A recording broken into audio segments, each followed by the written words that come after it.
You think she's just a shadow? A janitor in the cold wind? You were wrong, Briggs. Dead wrong.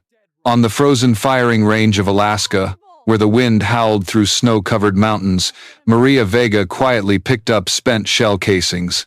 To the soldiers, she was just background noise. But in the seasoned eyes of Briggs, today she became a target for amusement when he threw out a biting challenge. Try a 4,000-meter shot. If you hit it, I'll bow my head. The crowd burst into laughter, but Maria didn't laugh. Because for her, 4,000 meters wasn't just a number. That's impossible! It was the rhythm of the Colorado mountains, where her childhood taught her to read the wind to survive. And as her finger rested on the trigger, the entire base would witness. Had Briggs unwittingly awakened a legend? The icy wind slashed across the face like 1,000 tiny blades. Fort Caldwin Training Base in Alaska was engulfed in a bone-chilling gale that only those accustomed to polar cold could endure. Amid the snow-covered firing range, where heavy rifles roared in bursts like winter thunder, Maria Vega quietly bent down, her worn gloves collecting cold brass casings. The work was repetitive, unnoticed. Soldiers strode past without a glance, their laughter and chatter drowning out the metallic clink of casings in her iron bucket. To them, she was just a shadow, a logistics worker in a faded jacket, lingering on the edge of the range. But across the field, the atmosphere was electric.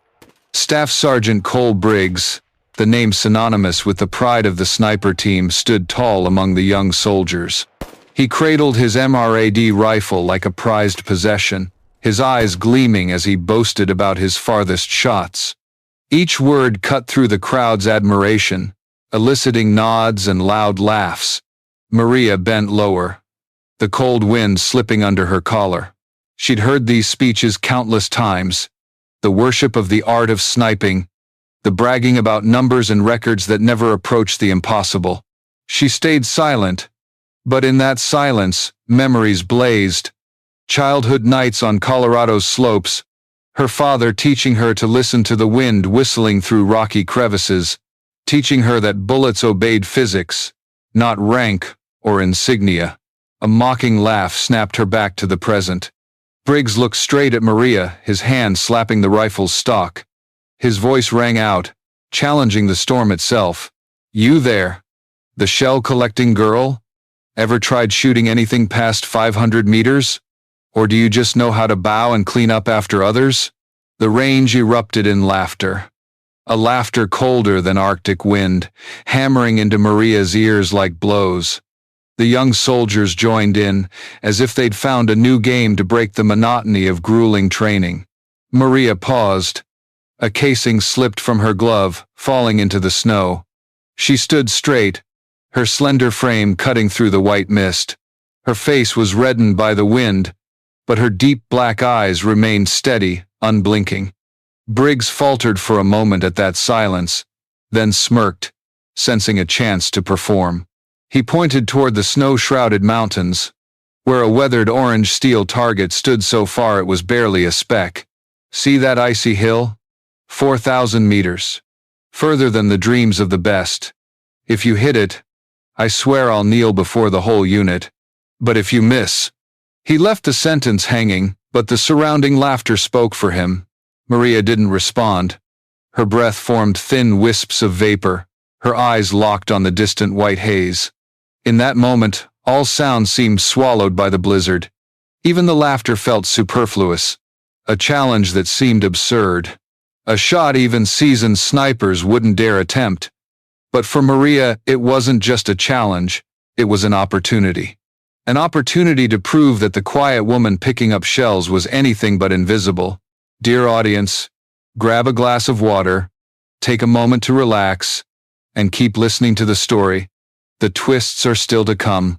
And please drop a comment below, letting me know where you're watching from and what time it is for you. It's always a joy to see who's joining us from around the world. Drop a 1 in the comments if you find this story gripping, so we can keep bringing you more captivating tales. Maria Vega never imagined she'd end up here, a snow-covered firing range in Alaska, where rifles thundered and men believed they were the pinnacle of long-range shooting. To them, she was just the shell collector. But deep within Maria, another memory burned. A chapter of her life no one here knew. Years ago, as a 12-year-old in Colorado's mountains, winters were as harsh as Alaska's. Her father, a Mexican-born hunter, taught his daughter to survive amid blizzards and mountain winds. "You don't just see the wind," he'd say, his voice warm but firm. "You listen to it. The wind has its own voice, and the bullet will follow that voice." They'd sit on rocky slopes, a hunting rifle across their knees, young Maria's eyes tracking leaves swirling in the air. Each shift in the wind was a lesson. Each deer in the mist was an opportunity. She learned to wait patiently, to sense when to hold her breath halfway, and when to pull the trigger so slowly it blurred the line between thought and action. Those years held no medals, no cheering crowds, just a father and daughter and the vast silence of the mountains. One brutal winter, they hunted wolves to protect the livestock. Maria's shot at just 14 cut through the snowy wind, so precise the wolf fell without a howl. Her father placed a heavy hand on her shoulder, offering no praise, no smile. He only nodded, a ritual of passing down knowledge. That was when Maria first understood that shooting wasn't a game, it was survival. Those lessons were etched into her very being. For her, long-range shooting was never about performance.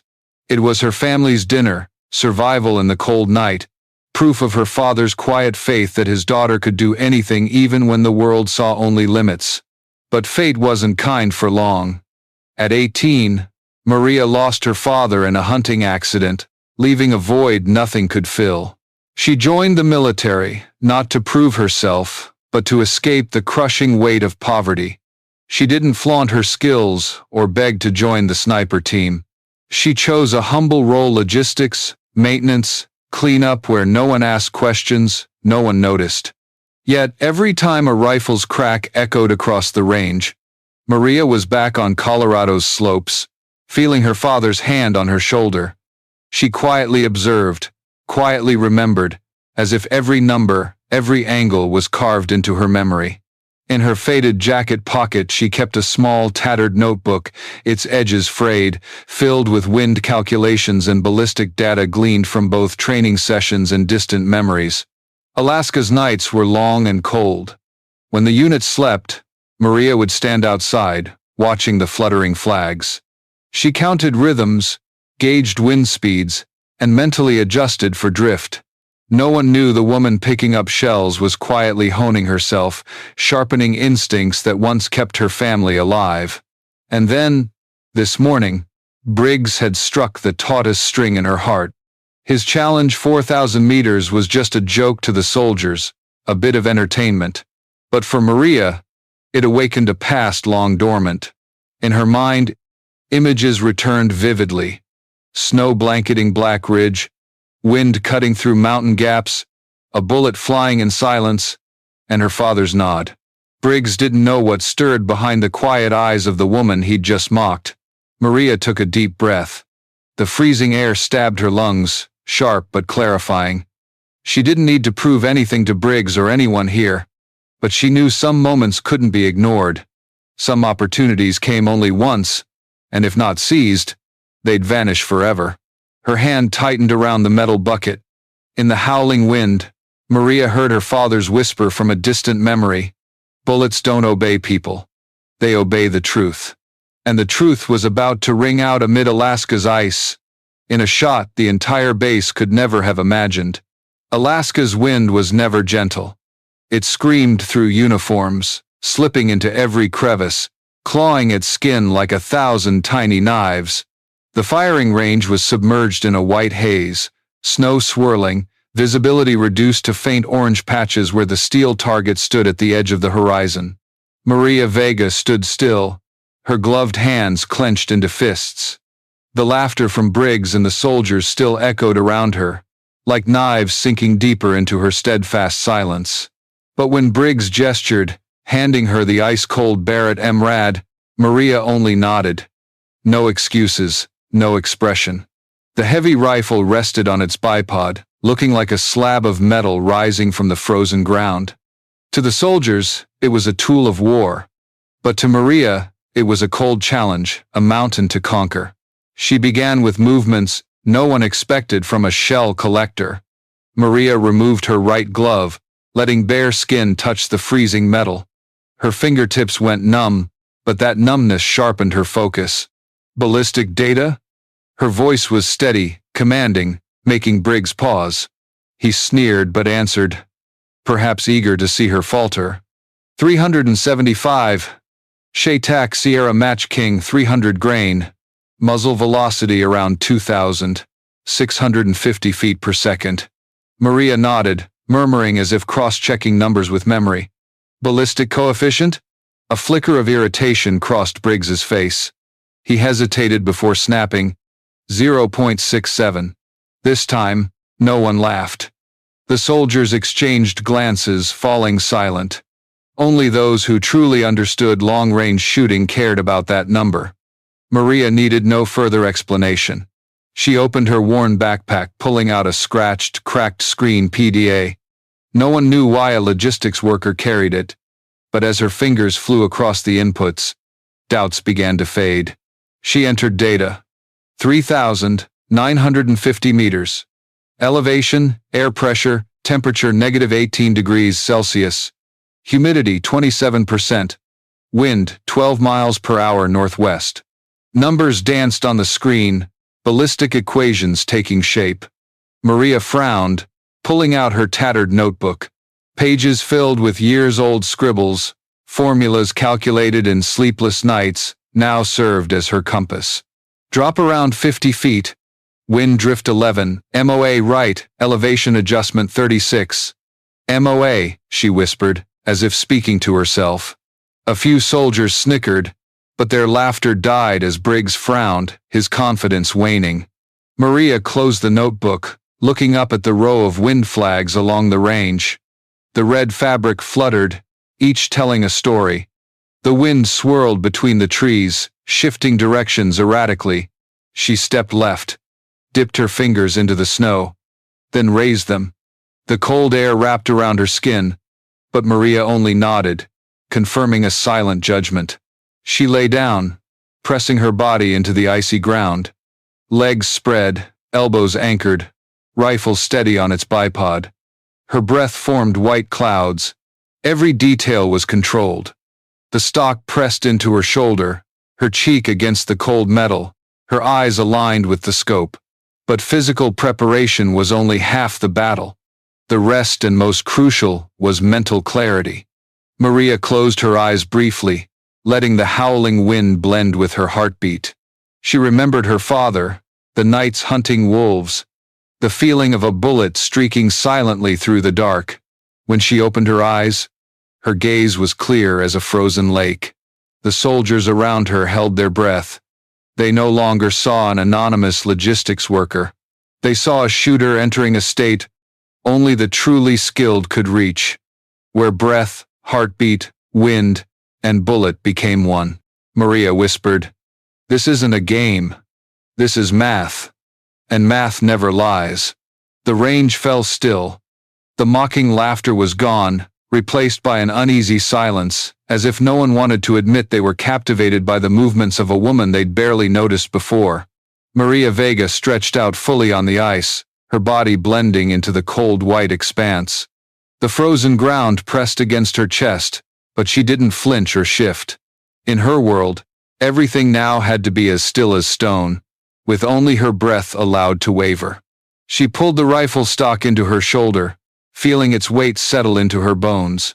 Her father had taught her, muscles tremble, but bones don't. Let your bones carry the load. That lesson echoed through the Alaska base like an invisible bridge connecting past to present. Maria tilted her head slightly, her cheek pressed against the scope, her eyes half closed then open. The view through the lens was filled with cold gray-green light, the faint orange target emerging like a ghost. 4,000 meters, a distance that would daunt most professional shooters, was now just a challenge she'd been destined to face. Her heartbeat slowed.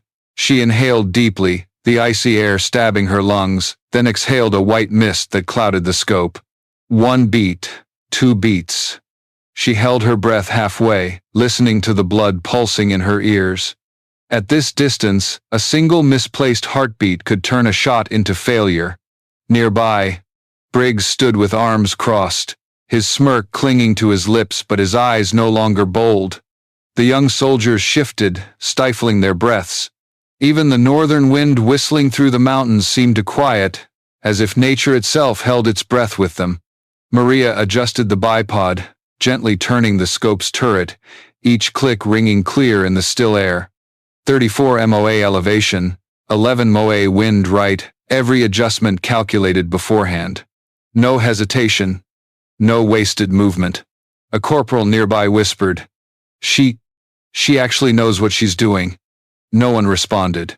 They were all watching, drawn to the surreal image.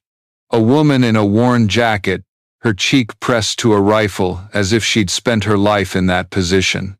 Maria scanned the wind flags, their fabric pulsing like hearts in the breeze. She memorized their rhythm, calculated drift, and waited for the rare moment when they aligned. Nature didn't always offer opportunities, but when it did, only the patient could seize them. That moment stretched into eternity. Ice touched her face, her breath formed misty layers, the faint smell of gunpowder lingered.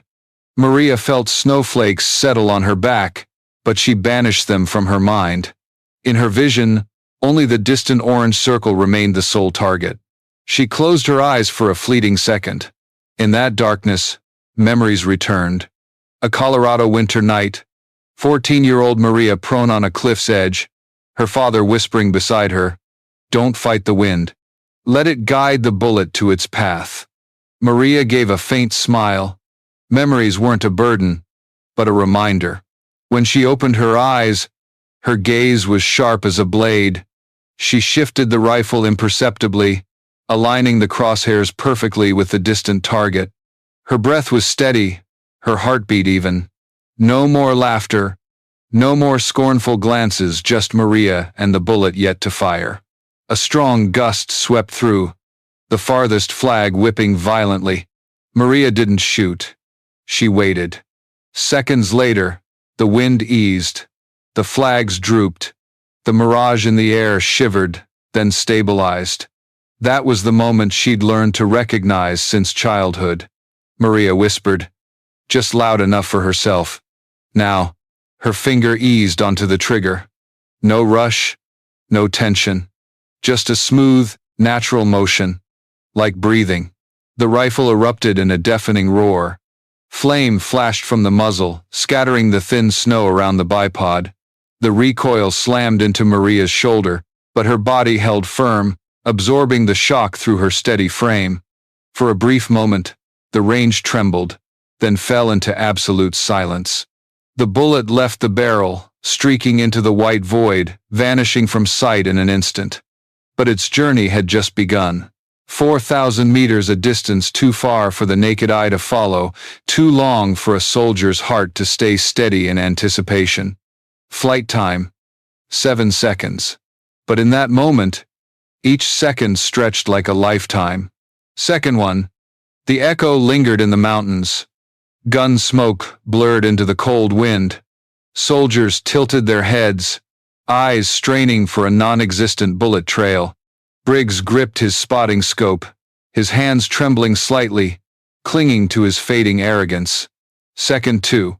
The bullet pierced the first wind layer, hitting an unexpected swirl. No one saw, but Maria knew. She'd accounted for that drift in her adjustments. She didn't move, her eyes still tracking the farthest flag, feeling the wind's rhythm like her own breath. Second three. A corporal muttered, "No way. It's too far." His voice was faint, swallowed by the silence of dozens of waiting hearts. Second four. Briggs frowned, lowering his scope, then raising it again. He couldn't believe he was nervous that just maybe the bullet might reach a place he'd never touched. Second 5. Maria inhaled deeply. In her mind, she was back in Colorado, on a snow-covered ridge, her father nodding in the long night. This moment was no different from a hunt, and the prey, the orange target, was still waiting. Second 6. Doubt surged through the range. A few soldiers whispered, trying to deny the tension in their chests. She missed. Definitely missed. But their voices wavered, no longer certain. Second 7. The deciding moment. The air froze.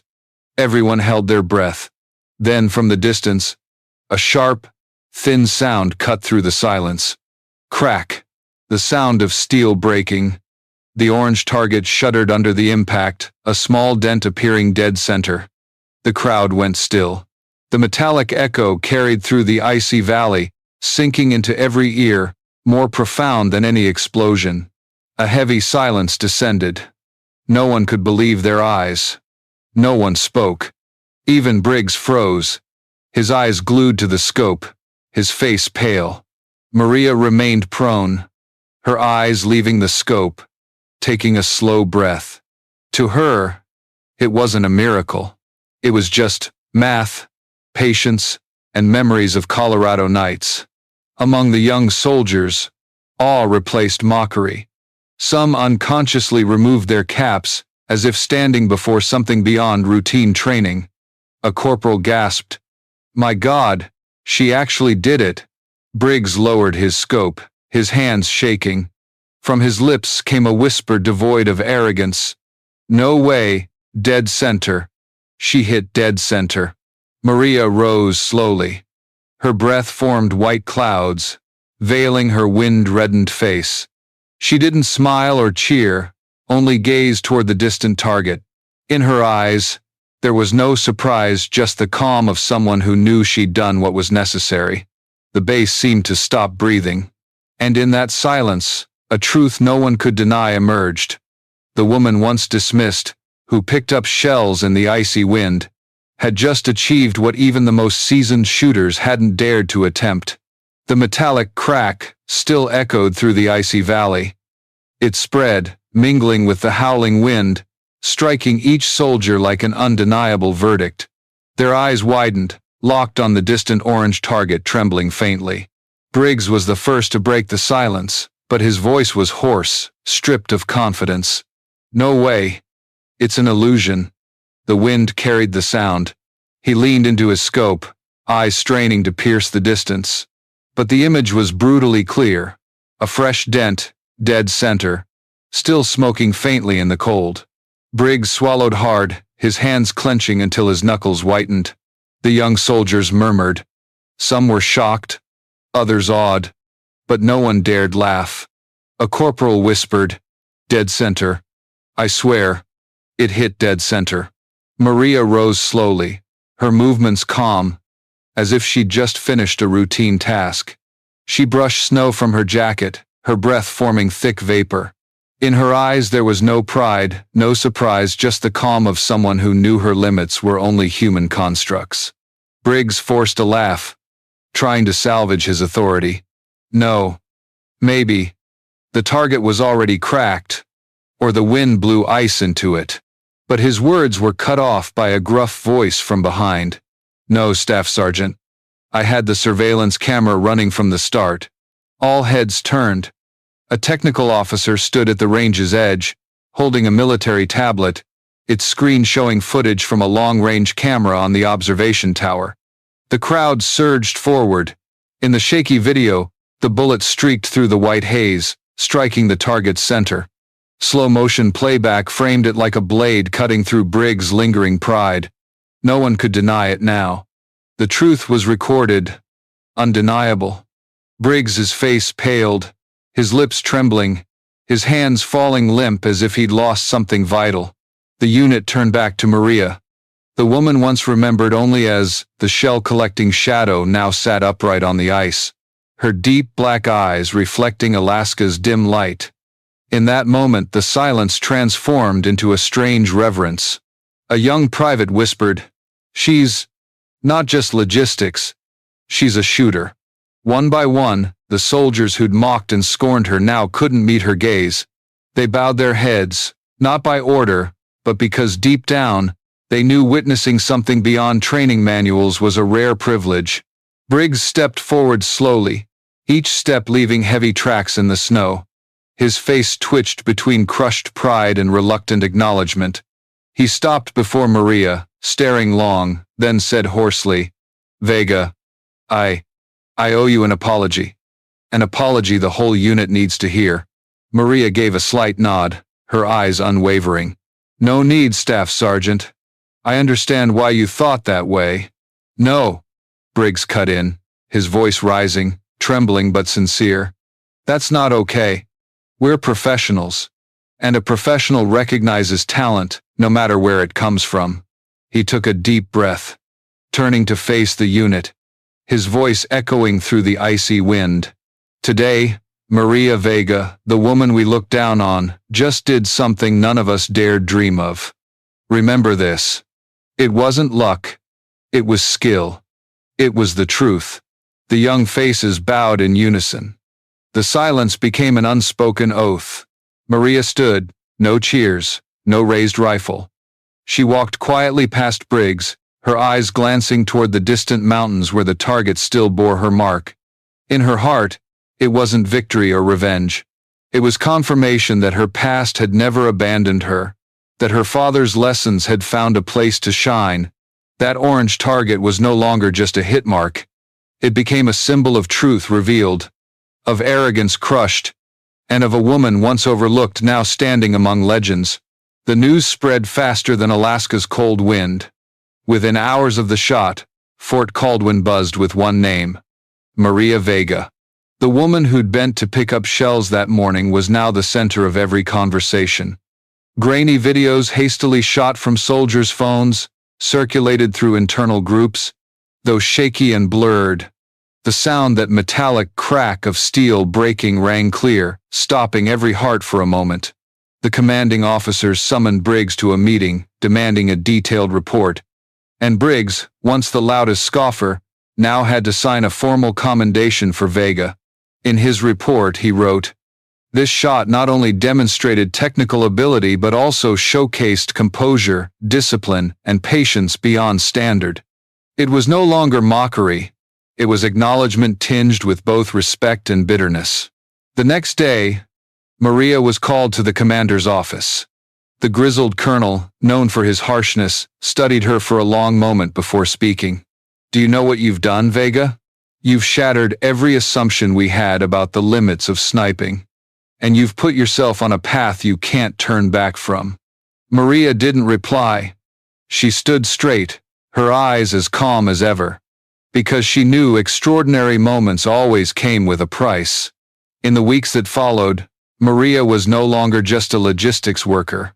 She was enrolled in the Advanced Sniper Training Program, a place reserved for the rigorously vetted. There, she proved her shot wasn't a one-time fluke. Harsh tests of distance, swirling winds, and psychological pressure, she passed them all, with an almost cold calm. Her peers began to see her differently. Those who'd mocked her now sought her out, asking questions, learning. And the most surprised was Briggs. Instead of keeping his distance, he became Maria's spotter during long-range drills. Once, amid the snow-covered mountains, he admitted quietly, "You made me realize a shooter isn't just muscle or pride. It's patience, it's math, it's trusting yourself. And Vega, you've got it all." Maria didn't respond. She didn't need praise. To her, each shot was just a continuation of lessons from long ago. But there was no denying the base had changed. In Alaska's icy expanse, the name Maria Vega became proof that talent could hide in the unlikeliest places. The story of the 4,000-meter shot spread beyond Fort Caldwin. It was discussed at military conferences, analyzed in sniper training classes, and even debated in talks about shooting history. Some called it luck, others a feat, but all agreed that shot redefined boundaries. For Maria, glory wasn't what she sought. She only recalled the moment her father's hand rested on her shoulder. Bullets obey the truth, not people. and the truth had rung out across the icy mountains. Sometimes, warriors come from places no one expects. But the story wasn't over. One late evening, as Maria returned to her quarters, a classified dispatch waited on her desk. A new mission, not training, not a test, but a real-world operation where her long-range skills could shift the tide. Her name wasn't chosen by chance. Her superiors wanted to know, was the Alaska shot just a performance, or the sign of a legend rising? Maria held the dispatch, her eyes steady. She knew the next step wasn't just about proving herself, it was about putting her teammates' lives in her crosshairs. And once again, she heard her father's voice from memory. When opportunity comes, be ready. And you, my dear audience, brace yourselves for the next twist in this jaw-dropping story. So, before you get too cozy, take a moment to like the video and subscribe, but only if you're truly loving what I'm doing here. And drop a comment below letting me know where you're watching from and what time it is for you. It's always a thrill to see who's joining us from all corners of the globe.